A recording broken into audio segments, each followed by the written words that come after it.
오늘 말씀의 제목은 잔치의 신학.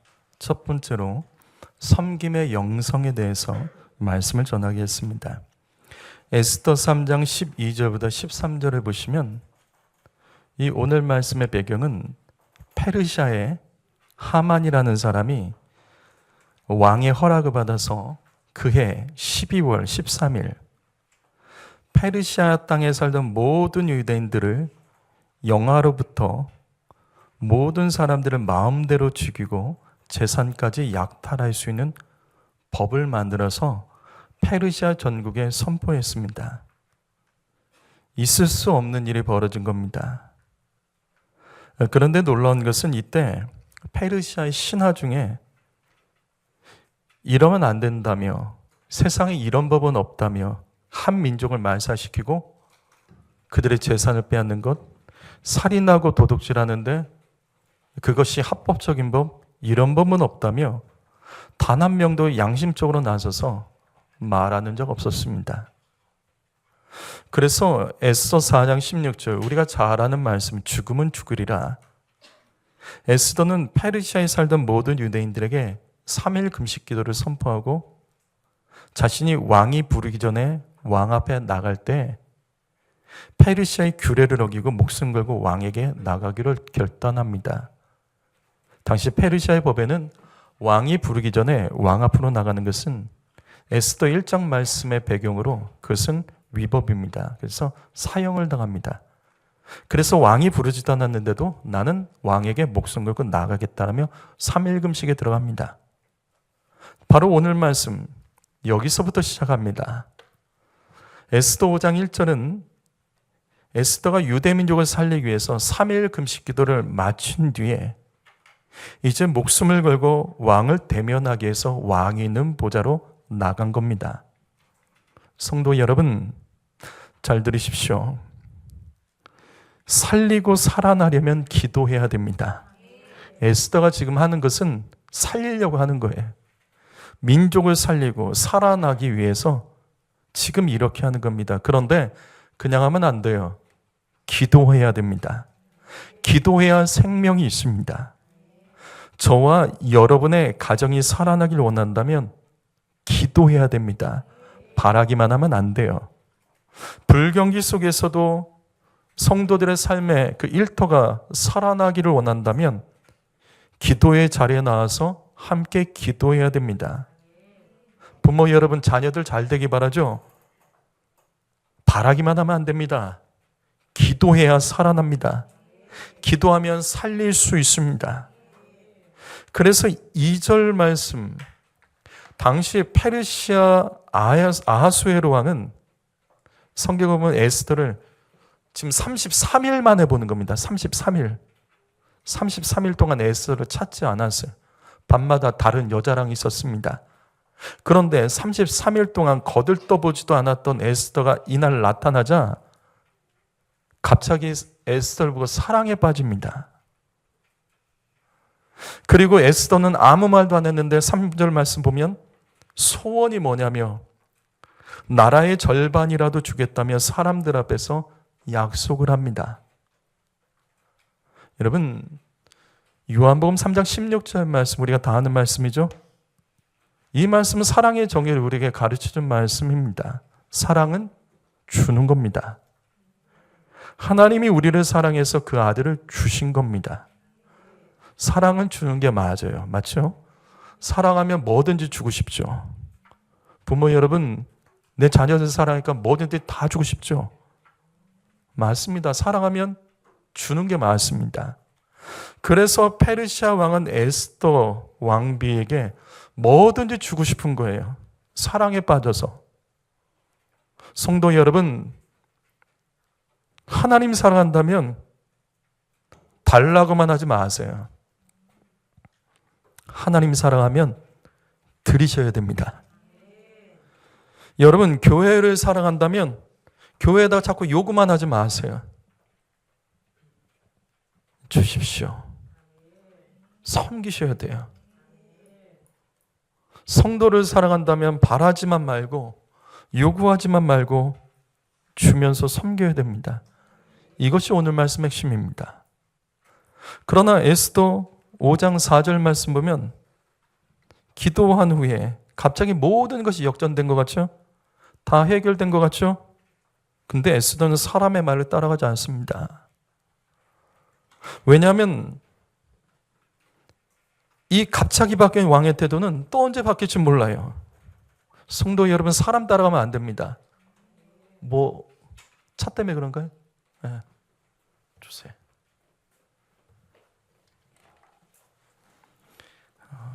벤츠 2134, 아이오닉 1540, 그랜저 3598. 차 좀 빼달라고 말씀하십니다. 벤츠 2134, 아이오닉 1540, 그랜저 3598.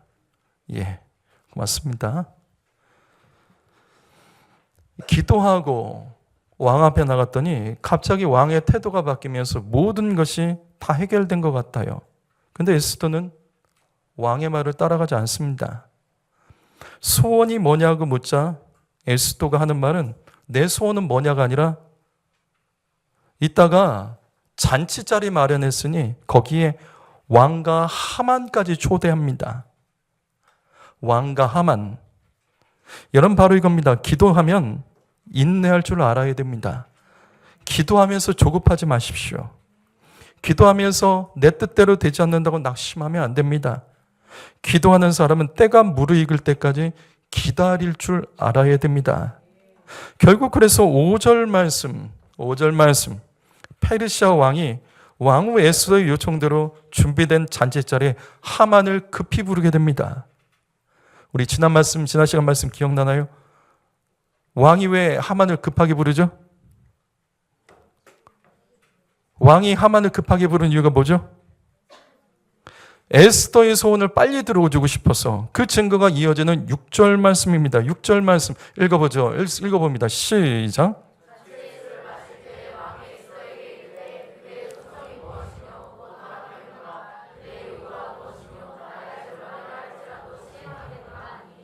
에스더의 잔치에 하만을 급히 불러서 그 잔치에 빨리 갑니다. 그리고 이때 첫 마디가 뭐냐면 똑같은 말을 또 해요. 에스더요, 너의 소원이 무엇이냐? 다 들어주겠다. 나라의 절반이라도 주겠다며 또다시 사람들 앞에서 약속을 하는 겁니다. 페르시아 왕은 또다시 소원을 들어주겠다며 혼자 마음이 급해졌습니다. 성도 여러분, 지난 시간에 이 말씀 드렸습니다. 기도하면 하나님이 급해지십니다. 그래서 기도하는 사람은 조급할 필요가 없어요. 우리가 기도하면 오히려 하나님이 급하게 일하십니다. 우리가 기도하면 주님은 응답해 주시기 위해 우리의 상황과 모든 형편과 우리 주변의 사람들을 급하게 만져주시고 역사해 주셔서 응답되게 일하시는 줄 믿습니다. 그런데 지난 시간 말씀 제목을 기억하십니까? 기도의 능력은 인내가 끝이 없습니다. 기도의 능력은 끝이 없는 거예요. 그 중에 하나가 인내라는 거예요. 무슨 말이냐면 8절 보십시오. 왕이 2번이나 반복해서 너의 소원이 뭐냐라고 묻자 이때 에스더가 소원을 말하지 않아요. 이때도 에스더가 인내하며 내일 잔치에 또 오십시오. 다시 에스더는 왕과 하만을 잔치자리에 초대합니다. 급한 거 아니에요. 3일 금식하며 기도했다면 이 빨리 소원을 말하는 게 맞는 것 아닙니까? 아니에요. 기도하는 사람은 인내할 수 있습니다. 기도하면서 마음이 조급하다는 것은 기도가 덜 된 거예요. 더 하셔야 돼요. 기도하면 기도의 능력 중 하나는 인내가 끝이 없습니다. 그래서 에스더가 또 인내하며 내일 소원을 말하라고 합니다. 자, 그럼 이 지점에서 우리는 질문을 던져야 돼요. 그게 뭐냐면 왜 잔치일까요? 왜 에스더는 이렇게 이 잔치를 강조하며 반복해서 잔치에 왕과 하만을 초대했을까요? 여러분, 에스더서에는 핵심되는 단어가 몇 가지가 있어요. 그 중에 하나가 우리가 앞에서 계속 봤던 은혜라는 단어와 또 하나가 에스더를 이끌어가는 이 말씀의 키 중에 하나가 바로 잔치입니다. 잔치. 이게 얼마나 중요하냐면 성경에서 잔치라는 단어가 약 60번 나옵니다. 그중 에스더에서 23번이 나와요. 이 짧은 말씀에 잔치가 반복해서 나옵니다.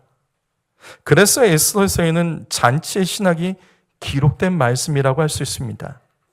에스더서에서 잔치는 단순히 먹고 마시는 게 아니라 하나님의 뜻이 시작되고 하나님의 뜻이 완성되는 자리입니다.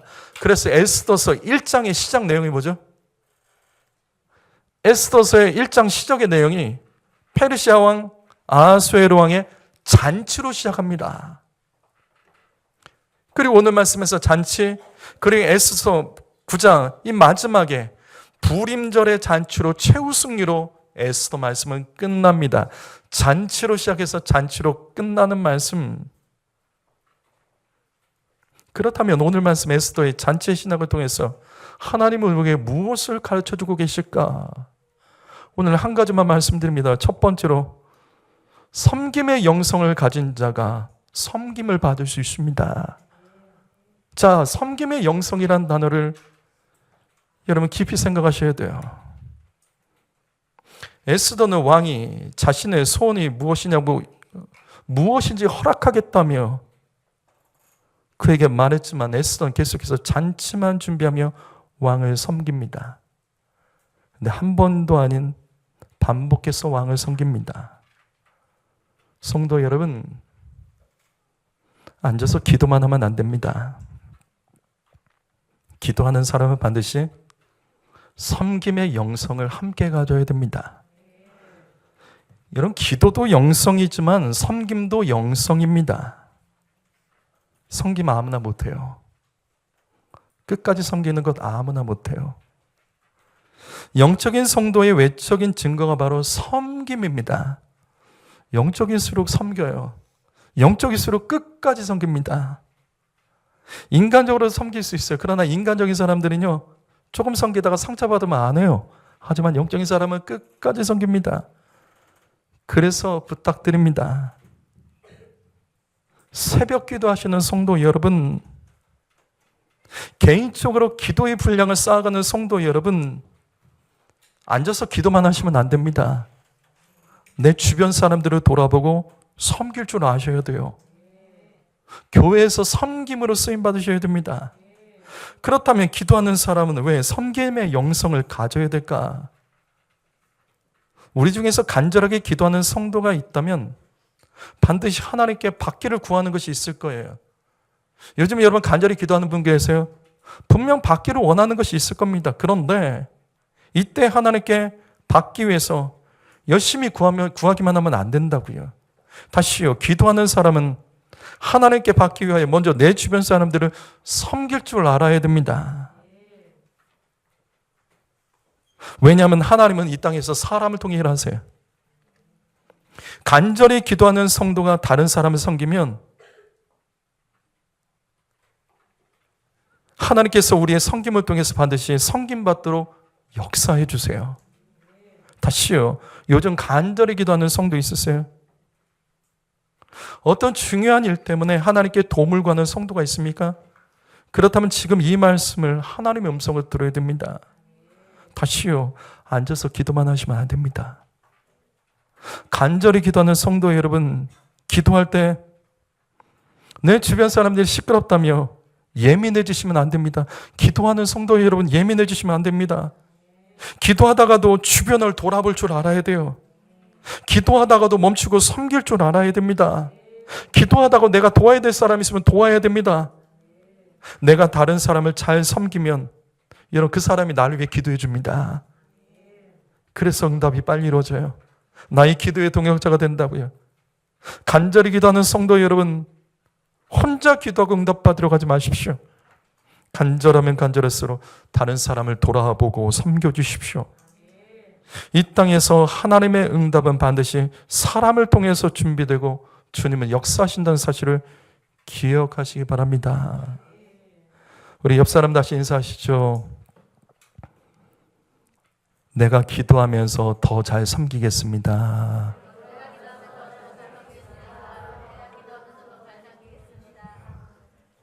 섬기기만 하면 안 돼. 기도도 하셔야 됩니다. 다시 인사합니다.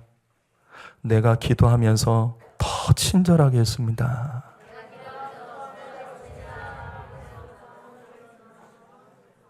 기도하는 사람 개팍하면 안 됩니다. 친절해야 됩니다. 마태복음 7장 12절 말씀 읽어보죠. 읽어봅니다. 시작.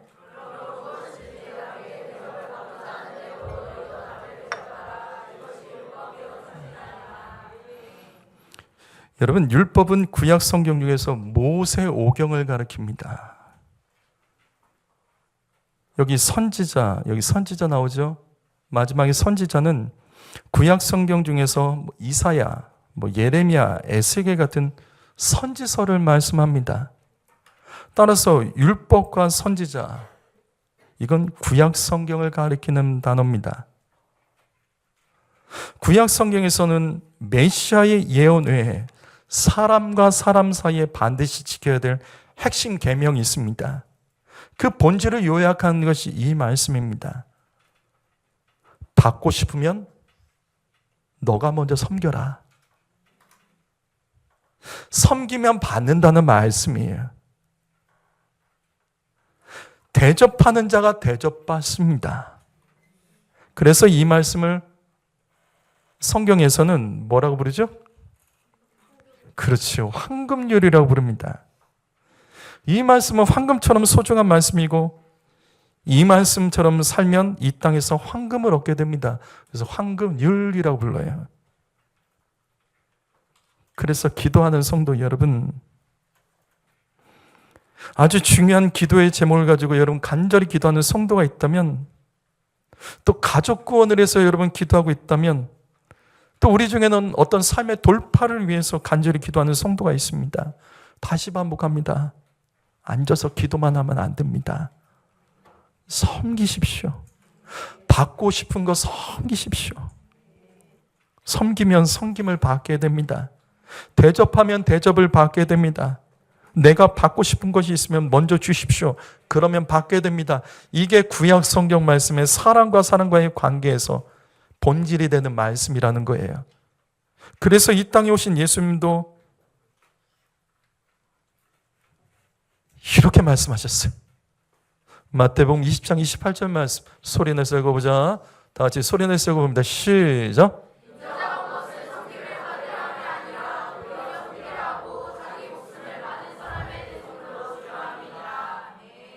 예수님은 하나님이시며 왕 중에 왕이십니다. 그러나 주님은 이 땅에 섬김을 받기 위해서 오시지 않았습니다. 주님은 태어나실 때 말구유로 오셨습니다. 말구유, 말 밥그릇이죠. 집에서 개 키우시는 분들 계시죠? 개 밥그릇 맨날 닦는 분 계세요? 정말 대단한 분이죠. 마구간의 말구유를 누가 닦습니까?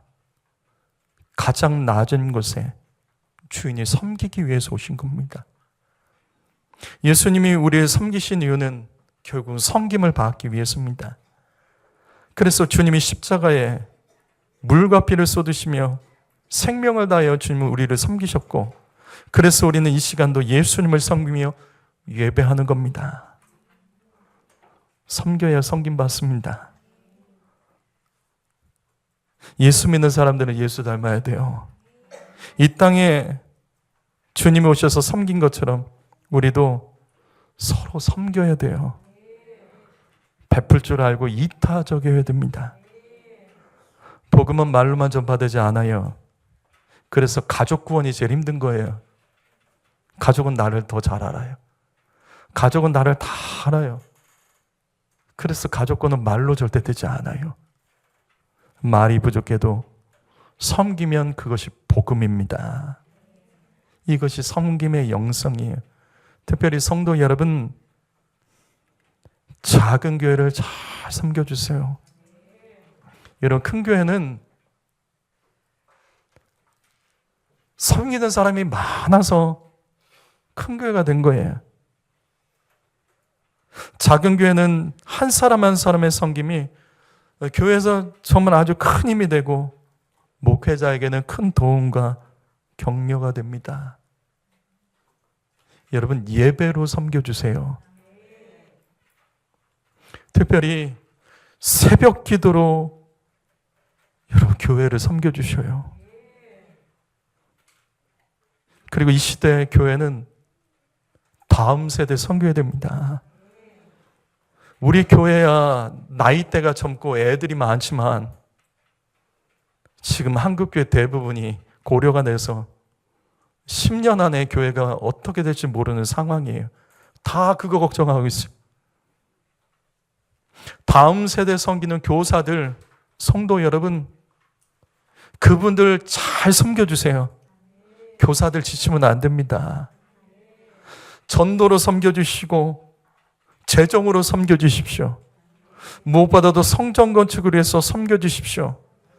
우리의 인생에 남들이 다 세워놓은 교회, 그런 교회들, 어떤 교회 좋더라 찾아다니며 누리지 말고 나로 인하여 이 땅에 작은 교회 하나가 든든하게 세워지도록 그 일하고 하나님 앞에 가자고요. 어떤 사람이 상급이 클까요? 성도 여러분, 작은 교회 정말 섬겨주시고 나로 인해 교회가 서게 해주십시오. 그것만으로도 여러분 천국에서 하나님께서 큰 영광 받으시고 기뻐하십니다. 사도행전 10장 1절과 2절 말씀 볼까요? 자, 읽어봅니다. 읽으면서 잠도 깨고 자 집중하죠. 읽습니다. 시작.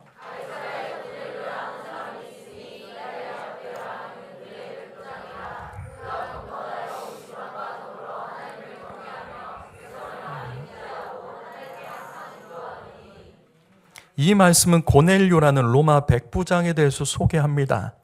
여기 가이사랴, 이것은 로마가 유대 땅을 통치하기 위해서 로마 군대가 주둔하고 있던 당시 유대 땅에 있는 도시의 이름입니다.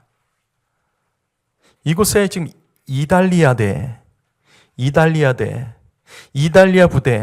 이건 이탈리아 부대입니다. 이탈리아 부대는 100% 로마에서 파견된 오직 로마인들만 구성된 로마의 엘리트 부대예요.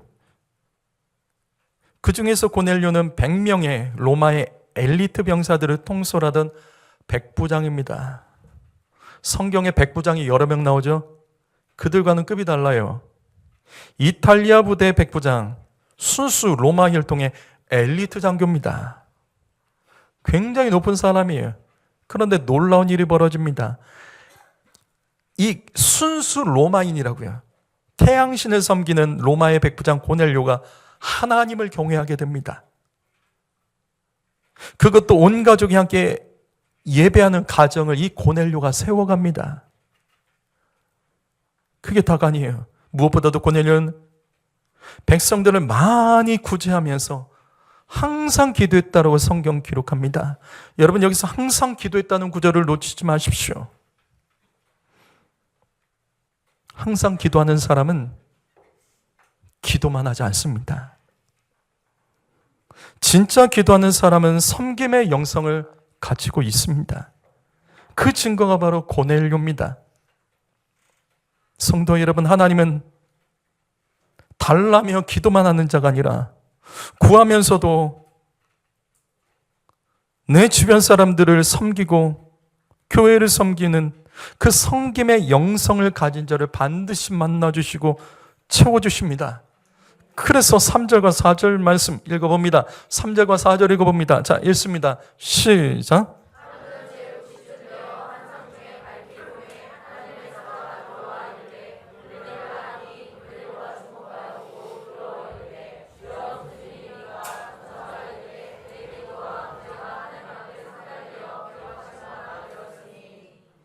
고넬료가 제9시 기도에 환상을 봅니다.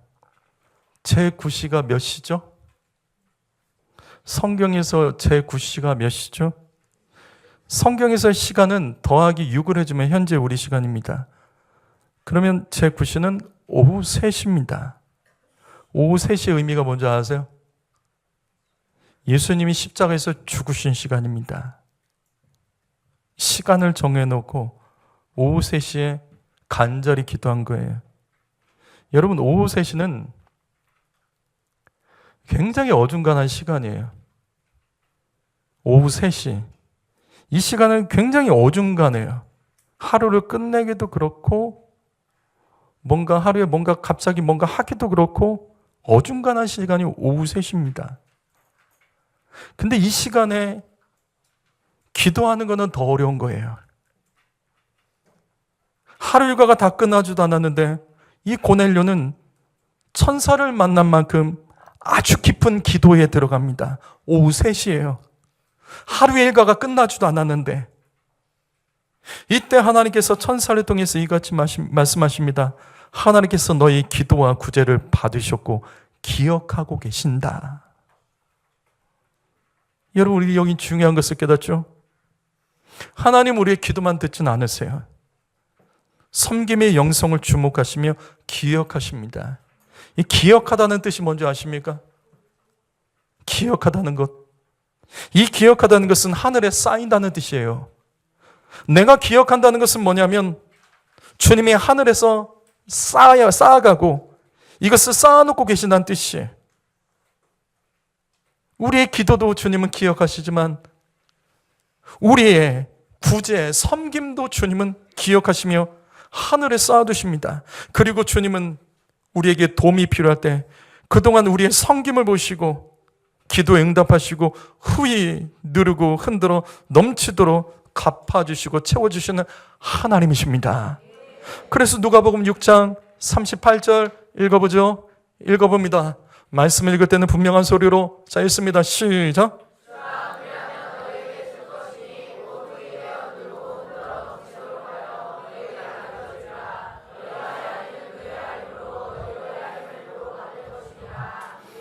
주라 그리하면 너에게 줄 것이니. 이게 무슨 뜻이죠? 주라 그리하면 너희에게 줄 것이니. 이게 무슨 뜻이죠? 우리가 다른 사람에게 섬기고 베풀면 하나님이 갚아주십니다. 그 사람이 갚아주지 않아도 내가 갚아주겠다고 주님 약속하신 거예요. 바로 이겁니다. 주는 것이 가장 큰 축복입니다. 얼마나 큰 축복인지 주면 후하게 누르고 흔들어 넘치도록 채워주시겠다라고 성경은 약속하고 있습니다. 성도 여러분, 그래서 우리 돌아봐야 돼요. 여러분 중에 기도하는 분들 계시죠? 아무리 기도해도 나아지지 않고 아무리 간절히 기도했는데도 좋아지지 않고 있는 성도가 있다면 오늘 말씀에서 하나님 음성 들으십시오. 인색하지 않으셨어요? 기도하면서 예민해져서 기도만 하려고 하지 않으셨습니까? 내가 기도하는데 좀 조용히 하라고. 난 기도만 집중한다. 맞아요. 필요합니다. 그런데 내 주변에 도움이 필요한 사람들의 그 음성을 들으신 적 있으십니까? 달라고 나는 열심히 하나님께 구하면서도 정작 나는 베풀지 않고 나누지 않고 섬기지 않고 난 누리며 살고 그러면서 입술에서는 언제나 나 없다. 없어요. 이렇게 말하지 않으셨어요? 성도 여러분, 습관적으로 입에서 없다라는 말씀하신 분들 계시다면 그 입술부터 바꾸십시오. 왜? 말한 대로 됩니다. 말한 대로 됩니다. 왜 없습니까? 왜 없습니까? 우리가 북한을 해서 기도하는 우리들에게 뭐가 없습니까? 특별히 여기서 주다라는 단어 놓치지 마십시오. 주다라는 이 단어는 헬라어로 선물하다는 뜻이에요. 그럼 무슨 뜻이죠? 대가를 바라지 않는다는 거예요. 주님은 대가를 바라지 않고 줄 아는 자에게 주님이 직접 후히 누르고 흔들어 넘치도록 갚아주시겠다라고 말씀하십니다. 그래서 에스더는 금식하며 기도만 하지 않았습니다. 민족을 살리기 위해서 3일간 금식 기도할 때 기도하면서 예민해지지 않았어요. 나 기도해야 돼. 내 민족 살리기 위해서 기도만 해야 돼. 아니에요. 오늘 말씀 보니까 이미 기도하면서 잔치가 다 마련되어 있었어요. 기도하면서 섬길 준비를 다 하고 있었습니다. 어떻게? 원수까지도 식사 대접을 하고 섬기라는 마음을 가지고 있었던 거예요. 에스더는 하만까지도 잔치에 초청해서 그를 섬기겠다는 겁니다. 그래서 에스더가 하만을 이긴 거예요. 바로 이것입니다. 우리가 기도한다면서 또 사명 감당한다면서 헌신한다면서 특별히 목회자가 설교 준비한다면서 예민해져 있고 쫓기는 것처럼 살았던 모습을 회개해야 됩니다. 에스더처럼 금식하면서도 섬길 준비를 할 줄 알아야 되고 선물을 준비할 줄 알아야 되는 거예요. 하나님께 달라고 하나님만 붙들 것이 아니라 우리가 기도하면서도 내 주변을 돌아보고 뭘 내가 주어야 될까? 내가 기도하면서도 나를 필요한 사람은 없을까? 내가 주의를 하면서도 나를 필요한 사람 없을까? 그들에게 가서 선물을 주는 자, 주님 약속하시잖아요. 내가 직접 후히 누르고 흔들어 넘치도록 갚아주겠다. 오래 해결되지 않은 기도의 문제가 있고 오래 응답되지 않은 기도의 제목이 있다면 내 삶에서 인색했던 모습과 기도는 하지만 아주 예민해져서 살아가는 그 모습들을 회개하지 않으면 우리는 이 상황을 벗어나지 못하고 늘 거기에 갇혀버릴 수 있어요. 성도 여러분 잘 들으십시오. 다른 사람 섬기는 일까지 하나님께 맡기지 마세요. 왜 이걸 하나님께 맡깁니까? 하나님이 하실 일이 있고 우리가 해야 될 일이 있는 겁니다. 섬기는 건 내가 해야 되는 거예요. 하나님께서는 어떤 상황에든지 헌신하며 섬길 줄 아는 자를 축복하십니다. 주님은 헌신하고 섬길 줄 아는 자에게 다시요 후히 누르고 흔들어 넘치도록 되돌려 주시는 하나님이십니다. 기억하시는 하나님이십니다. 다시 에스더 5장 4절과 8절 말씀 보시죠. 왜 잔치일까? 에스더는 기도만 하지 않았습니다. 기도하면서도 원수를 위해서 잔치를 준비하며 섬길 준비를 했던 겁니다. 왕도 섬겼지만 하만도 섬겼어요. 원수도 잔치 자리에서 섬겼다고요. 바로 이겁니다. 섬기는 사람이 이깁니다. 악한 사람도 욕만 하지 말고 꼴 보기 싫은 사람도 결국 섬기는 사람이 승리합니다. 바로 이 지점에서 우리는 하만이라는 사람 한번 생각해 봐야 돼요. 여러분 하만 에스더 3장 1절 보시게 되면 이 하만은 단순한 사람 아니에요. 아주 놀라운 사람입니다. 하만이 페르시아에서 어떻게 이렇게 높은 지위를 얻게 됐을까요? 하만이란 인생이 어떻게 해서 왕의 신임을 이렇게 받을 수 있을까요? 왕이 반지까지 맞추면 네 마음대로 법을 만들어라 이렇게 신임할 수 있는 하만. 더 놀라운 것은 앞에서 제가 말씀드렸죠. 하만이 페르시아 땅에서 유대인들을 다 죽이는 법을 만들 때 왜 왕이 허락했을까? 왜 다른 신하들은 이건 안 된다며 이런 법은 없다며 이건 안 된다며 말리는 사람이 왜 한 명도 없었을까? 우리는 이것을 잘 압니다. 에스더 3장 9절 말씀 보면 이 하만이라는 사람은 단순한 사람 아니에요. 다시요 섬기는 사람이 이깁니다. 하만은 자신의 재정으로 왕을 섬겼습니다. 얼만큼? 1만 달란트, 은 1만 달란트를 바친 거예요. 계산해 보시면 이렇게 많은 돈이에요.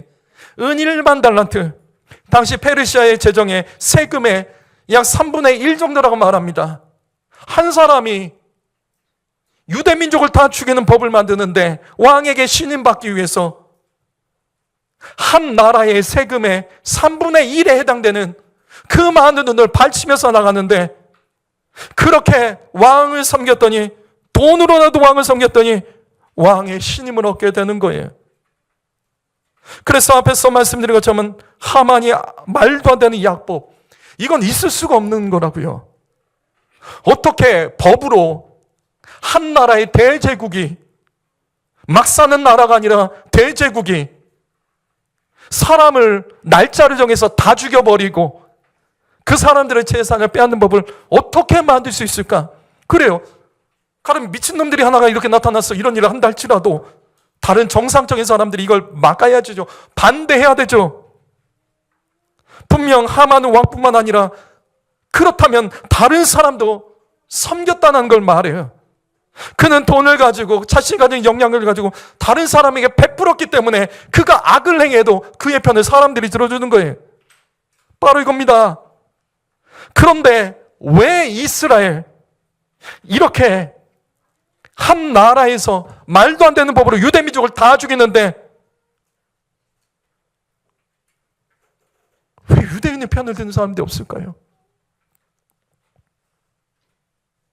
하만이 이렇게 악한 법을 만들어도 유대 백성들 다 죽이는 법을 만드는데 왜 누구도 나서서 유대 백성들을 살리려고 말도 하지 않고 유대 백성을 편들어준 사람이 없을까? 더 정확히 말하면 당시 유대 민족이 다른 사람들과의 다른 민족과의 관계가 어땠을까? 그들이 삶을 살아가는 현장 속에서 다른 사람과의 관계가 어땠을까? 이것이 성경에 나옵니다. 에스더 3장 8절 말씀. 하만이 당시 페르시아에 살던 유대인들은 다른 사람과 조화롭지 못하라고 말을 해요. 그들은 그들만의 법, 신앙을 가지고 살아간다. 맞아요. 신앙, 믿음을 지키기 위해서 그들은 다른 사람과 교류도 하지 않았었고 그들의 법, 유대인의 법대로 율법에 따라 살았던 건 맞습니다. 하지만 믿음을 지키는 것과 다른 사람과의 관계는 다른 영역이죠. 내가 믿음을 지키기 위해서 다른 사람 관계를 다 끊어내면 되는 거예요. 우리가 이 땅에서 예수 믿는 한 그 믿음 지키기 위해서 내가 내 주변 사람들과 관계를 다 끊어내면 되는 거냐고요? 아니에요. 무슨 말이냐면 당시 페르시아의 유대인들은 믿음은 지켰지만 다른 사람을 섬길 줄 몰랐어요. 그래서 다시 보죠. 이 법의 내용을 다시 보죠. 에스더 3장 13절 말씀, 12절과 13절 말씀, 악법의 내용이 나옵니다. 유대민들을 죽이는 게 다가 아니에요. 재산을 빼앗아라 해요. 재산을. 이게 무슨 말이냐면 사람들은 유대인들을 싫어할 뿐만 아니라 그들이 많은 것을 가지고 있음에도 불구하고 그들은 섬길 줄을 모르고 나눌 줄을 몰랐다는 것을 말하고 있는 거예요. 그래서 죽여서 빼앗아라는 거예요. 여러분, 이건 저의 주장이 아닙니다. 에스더의 배경이 바로 여기서 시작되잖아요. 다시요. 실제로 당시 페르시아에 살던 유대인들은 많은 재산을 가지고 있고 삶의 기반이 안정적으로 살아가고 있었기 때문에 앞에서 바벨론 포로기한 1차 바벨론 포로기한에 사람들이 안 가요. 당시 많은 사람들이 유대인들이 페르시아에 남아서 당시 자신들의 삶의 현장, 그 안정적인 삶의 현장을 포기하지 않고 거기서 그냥 눌러앉고 살아갔기 때문에 그들은 그곳에서 여유롭게 살았지만 결국 에스더의 배경이 여기서부터 시작된 겁니다. 그래서 에스더서는 예루살렘에 돌아가서 민족을 재건하고 성전을 재건하는 사명을 포기하고 페르시아를 떠나지 않고 누리며 살던 자들에게 이것이 안정된 삶의 기반이 절대 될 수 없다며 내가 내 재산 가지고 내가 열심히 살면서 세운 현장에 그 안정된 기반이 내 인생에 평안을 보장해 주지 못한다는 것을 가르쳐주는 말씀입니다. 그래서 에스더서는 사명 감당하지 않고 페르시아 땅에서 당시 안정적으로 살아가는 부유한 삶을 살아가던 유대인들에 대해서 하나님께서 고난을 통해서 책임을 물으시는 말씀이 바로 에스더 말씀입니다. 그러나 이때 에스더와 모르드게의 공로로 악한 하만의 계획은 실패하게 되지만 사명을 감당하지 않는 삶이 얼마나 악한 죄인지 이때 유대 백성들이 깨닫고 바로 에스더서 이후에 멈췄던 바벨론 포로기한이 2차와 3차가 시작되는 거예요.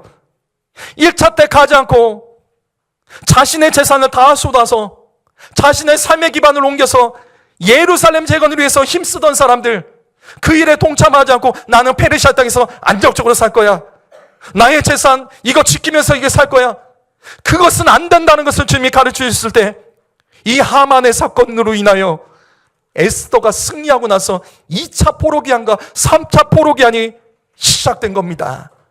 이게 에스더서의 위치예요.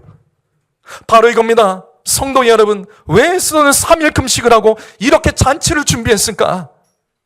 에스더는 왜 3일 금식을 하고 왜 잔치를 준비했을까? 그것도 악한 자 하만을 초청하는 잔치까지. 다시요 반복합니다. 기도하는 사람은 섬김의 영성을 가져야 됩니다. 달라기만 하면 안 되는 거예요. 섬길 줄 알아야 돼요.